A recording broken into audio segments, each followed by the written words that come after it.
to see the wizard?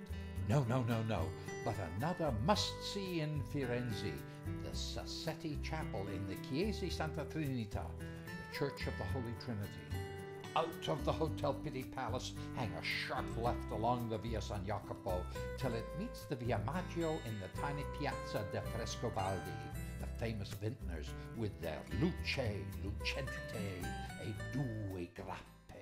As you walk across the Ponte Santa Trinita, the Ponte Vecchio is on your right, while ahead on the right is the Palazzo Ferragamo, the famous shoe headquarters and museum. It dates from 1289 and was Firenze's largest palazzo, owned by the bankers Spini and Ferroni, built by Lupo Tedesco and his son Arnolfo di Cambio. It was used as government offices when Firenze was Italy's capital 1865 to 71. The Ferragamos bought it in the 1920s.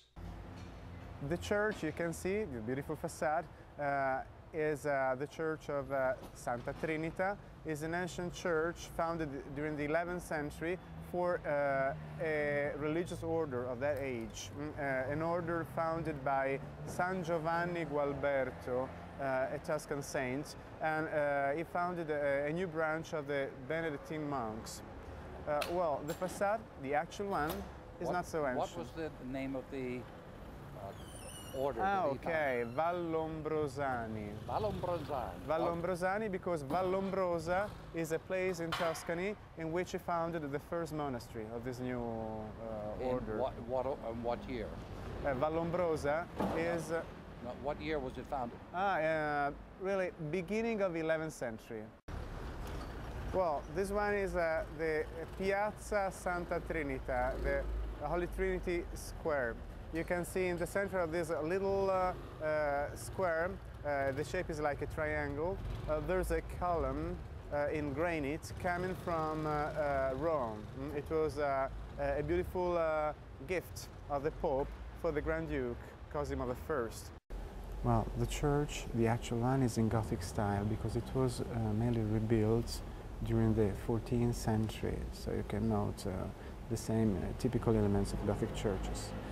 Well, the most important work of art inside the church is the Sassetti Chapel, with a beautiful cycle of paintings by Ghirlandaio. This is the first thing you see, a painting of the Adoration of the Shepherds, forming the altarpiece to the chapel altar. Francesco Sassetti tried unsuccessfully to have his chapel done by Ghirlandaio in the Santa Maria Novella. The Dominicans weren't having it. The Benedictines welcome all comers. Directly above, 2 frescoes from the life of St. Francis, and on the ceiling there are sibyls, prophetesses from the pagan world, announcing the coming of Christianity. Panning slowly up the right wall is the death of St. Francis. Here it is in close-up, restored. Ghirlandaio's composition is derived from Giotto di Bondone's work in the Santa Croce. The 3 figures on the right are probably connected to the Sassetti family, while on the left is Angelo Poliziano, famous humanist, tutor to Piero the Gouty, son of Lorenzo the Magnificent. He is to the left of Bartolomeo Fonzio, another famous Renaissance humanist, found guilty of heresy in Venice in 1562 by the Inquisition, and drowned in ignominy in the Lido with a stone around his neck. Panning even further up, we come to Saladin, the Imams, St. Francis, and the test of faith. Here is St. Francis on the Third Crusade, challenging Saladin's Imams to a faith-based firewalk. The Imams turn away scared witless, while a perplexed Saladin looks on. On the left wall at the bottom is St. Francis receiving the stigmata. Like all important frescoes, there's a story, in fact 3 stories here. The main one is St. Francis kneeling, receiving the stigmata from a crucified Christ surrounded by cherubim in the upper left. In the background is Verna with its castles, where it occurred. In the distant right is Pisa. You can even make out the Leaning Tower. Above on the same side is St. Francis renouncing his worldly goods. St. Francis publicly renounces all his assets, even his rich clothing, and is protected by the Bishop of Perugia. while his raging father is restrained by his friends. The background has been identified as either Geneva or Lyon, where Sassetti had served the Medici. Now to the lower left center panel, the raising of the boy from the dead. The scene is the posthumous miracle by St. Francis connected to the Sassetti family. That's why it's in the center position, out of chronological order, with the death of St. Francis.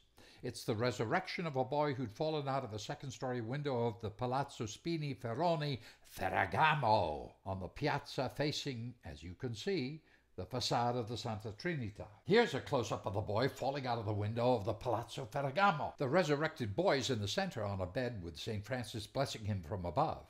At the left are Sassetti's daughters with their husbands or fiancés. On the right, in front, are prominent Florentine Renaissance humanists. In the back of the two, the one looking, as it were, at the camera, is Ghirlandaio himself. The last in the cycle is one of Ghirlandaio's masterpieces, the confirmation of the rule of St. Francis by Pope Honorius III. The scene is St. Francis receiving the Franciscan rule from Pope Honorius III in San Giovanni Laterano in Rome, yet the background is set in Firenze instead of Rome. This was the allusion to Firenze's power. The three figures on the right, from the left, are Sassetti's brother-in-law, Antonio di Puccio Pucci, Lorenzo de' Medici, and Francesco Sassetti, and his son Federico. Francesco points to his three older sons on the left side, while Lorenzo de' Medici raises his hand to greet a flock of his children, led by Agnolo Poliziano, a famous Renaissance humanist, coming up the stairs. Though Domenico's work on the life of St. Francis contained a masterpiece, the conferring of his rule by Pope Honorius III, this piece, the Adoration of the Shepherds, acting as the chapel's altarpiece, lifts his oeuvre to a much higher level. The altarpiece has the Sassettis, the donors, kneeling either side of it. Ghirlandaio's painting is heavily influenced by Flemish painting, by its attention to detail. Everything has a symbolic role, yet it has an airy perspective, with the landscape fading to a detailed hilltop town. Mary is kneeling in front of the child Jesus. The manger is an ancient Roman sarcophagus with a Latin inscription. It is an allusion to the coming of Christ through the prophecy of Fluvius. It is said that from this sarcophagus a god will arise. It is the victory of Christianity over paganism. Look closely at Joseph. He is looking skyward to an angel announcing Christ's coming to the shepherds.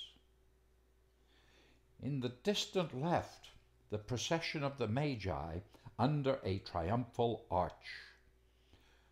Two Magi are staring at a guiding star. Back at the center, the ox and the donkey represent the Jews and the Gentiles.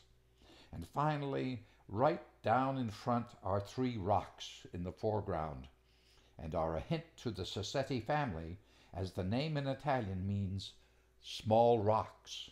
An illuminating visit. I'm getting to appreciate Domenico Ghirlandaio more and more, but now it's time to beat a hasty retreat across the Ponte Santa Trinita for a bite at Olio Convivium before a nice siesta back at my hotel. I'm done sightseeing for the day.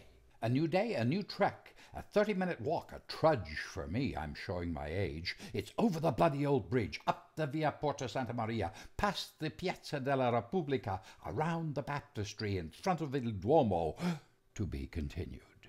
Pick it up in front of the Duomo, straight up the Via dei Martelli, which becomes the Via Camillo Cavour, a famous statesman, Prime Minister of the Kingdom of Piedmonte and Sardinia, and a leader in Italian unification. It leads right into the Piazza San Marco.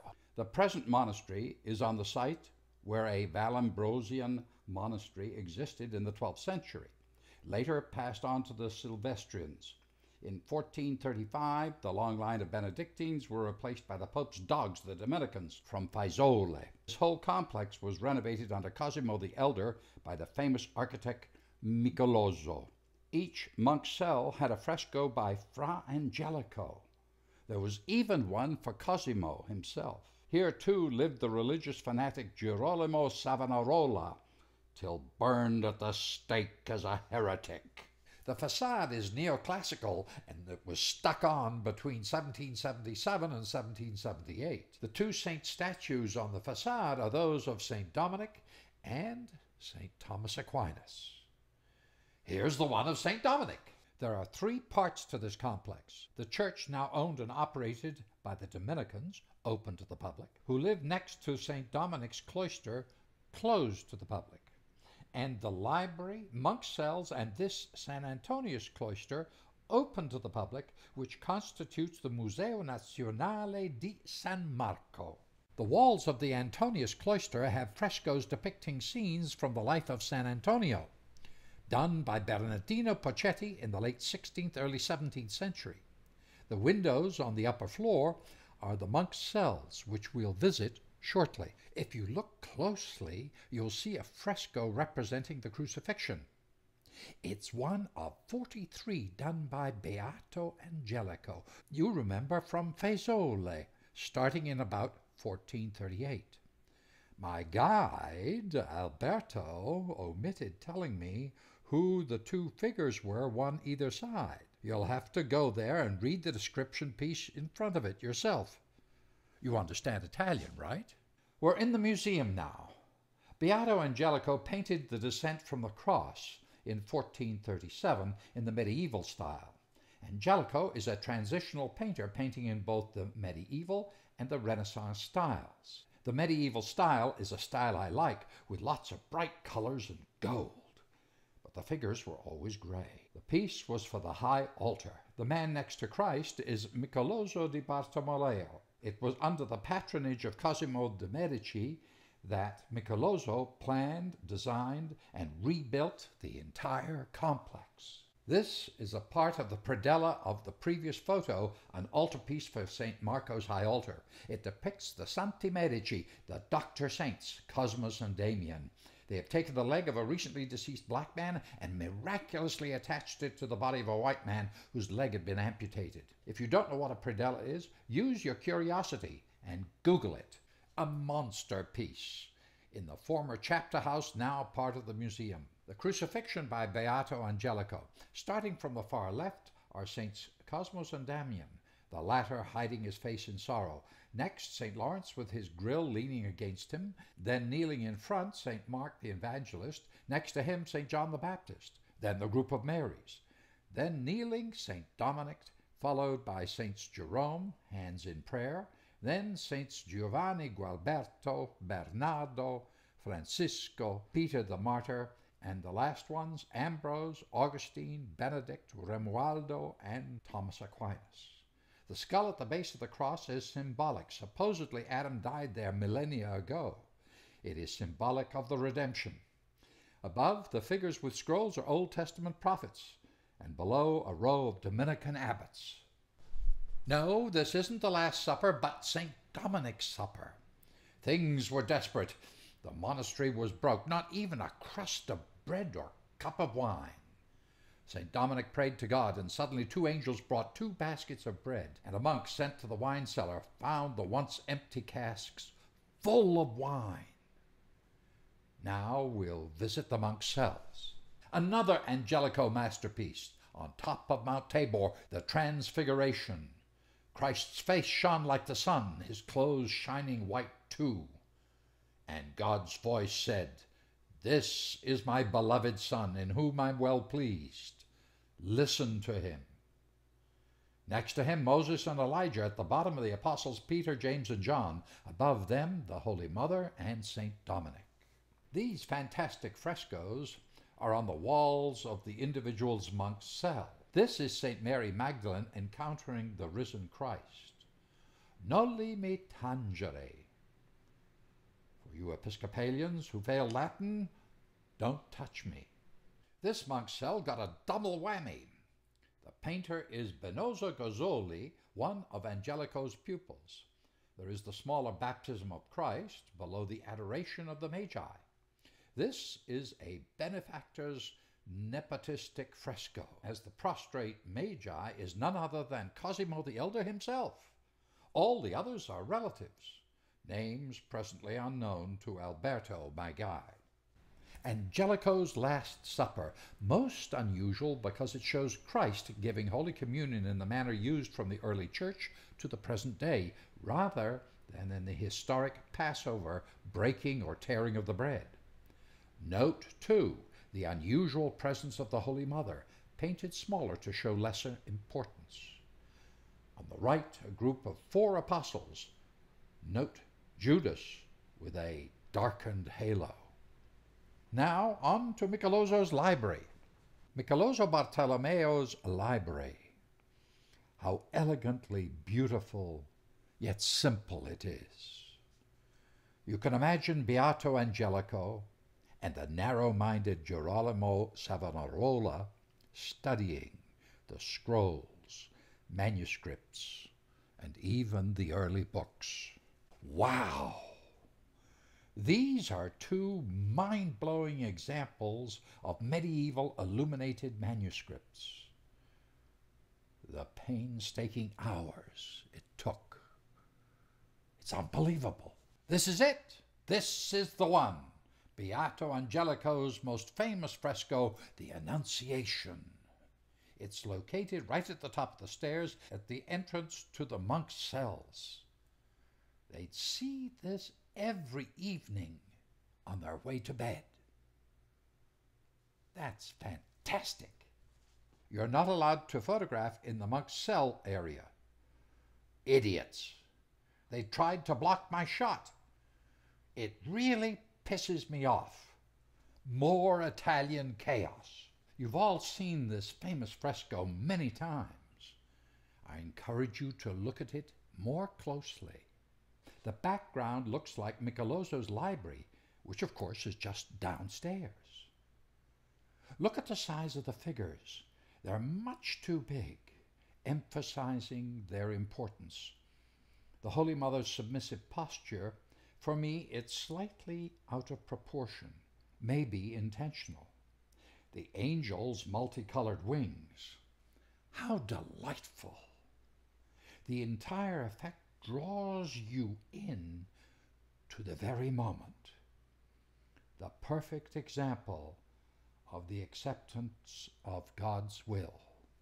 On our way back from San Marco, let's stop and take in the craziness at the Piazza del Duomo, the seemingly unending crowds waiting to get into the Duomo itself. Large crowds of tourists come to gorp at the Duomo's fantastic facade, the fiacres, and the golden baptistry doors. The baptistry exterior is clad, as is the Duomo's, in white Carrara marble and green Prato marble. In 1401, there was a competition for the commission to build the baptistry doors. Among the competitors were Filippino Brunelleschi, Donatello, and Jacopo della Quercia, and finally Lorenzo Ghiberti. The 21-year-old Ghiberti won. It took him 21 years to complete. Today, what you see are copies. The originals are in the Duomo Museum. These gilded brass doors are considered by Michelangelo as the gates of paradise. A century later, Giorgio Vasari described them as undeniably perfect in every way and must rank as the finest masterpieces ever created. Ghiberti himself said they were the most singular work that I've ever made. By most art historians, this piece ushered in the Renaissance. Take your time and revel in it. The Piazza del Duomo is on the one hand like a 3-ring circus, on the other hand slightly reminiscent of the crowds in France during the French Revolution. The guillotine. Firenze's version, Signora di Fagio, totally indifferent and self-absorbed to what's going on in the piazza below. Not too far away from her, the Polizia Municipale, subsection the sometime Vigili Urbani, are questioning a tall, reddish-toothed black North African, suspected of illegally selling knockoff high-style sunglasses on the sidewalk without license, which he can't get anyway. Other black vendors have to have their say. Boy, the Polizia Municipale's weight standards are non-existent. Look at that fat pig of a female officer with scooter helmet. That's revolting. After much discussion, hand-waving, and general argy-bargy, he's arrested, stuck into that tiny patrol car, and off he goes to be fined, then let out, and he'll be back hawking his wares in no time flat. Meantime, Signora Di Faggio remains unmoved and still self-absorbed. Another ring in this ever-changing circus is the inevitable "we were here" photo, followed by marching Japanese. Conformity, always conformity. In the end, the grand finale, love is in the air. At least for one. I'm not too sure about the other. Here we are, just down from the Piazza del Duomo in the large Piazza della Repubblica, on my way back to the bloody old bridge. Across it is my hotel. The music you hear is from the far side of the piazza. Let's investigate. Whatever it's in aid of, a great welcoming committee. Ciao! Ciao! Ciao! Ciao! La televisione, la televisione, la televisione! It seems to be a fun craft pasteurized cheese promotion in Italian sottiletta, engaging the kids with volunteer clown balloon blowers. You'll see, they even put a red nose on my shotgun mic.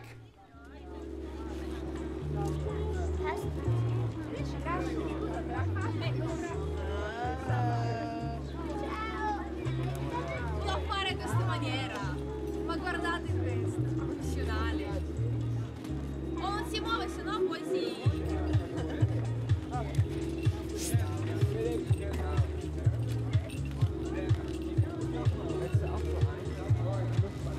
Posso regalarle il naso? Vai, regalarle. A lei. La sua canina. No, c'è il cagnolino, no? Ecco.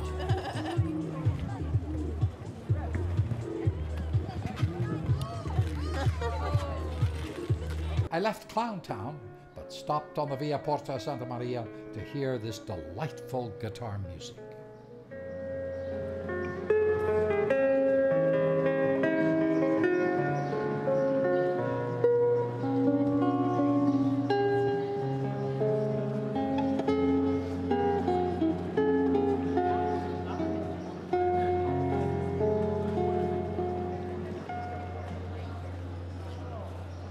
In the end, he smiles and sees the oncoming Vigili Urbani, and he knows he must move along, as I must.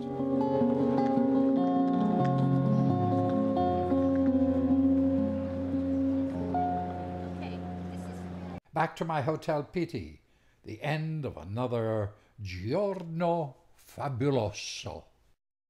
This was my last day in Firenze. So this morning, my guide, Alberto Desideri, and I took a taxi across Firenze to the Benedictine monastery of Cenacolo di San Salvi. This monastery was built in the mid-1000s, and the Benedictine monks occupied it till 1530. Now a history lesson. Charles V of Aragon became Charles I of Spain on the death of his father, Philip I of Castile, and Holy Roman Dingbat on the death of the Habsburg grandfather, Maximilian I.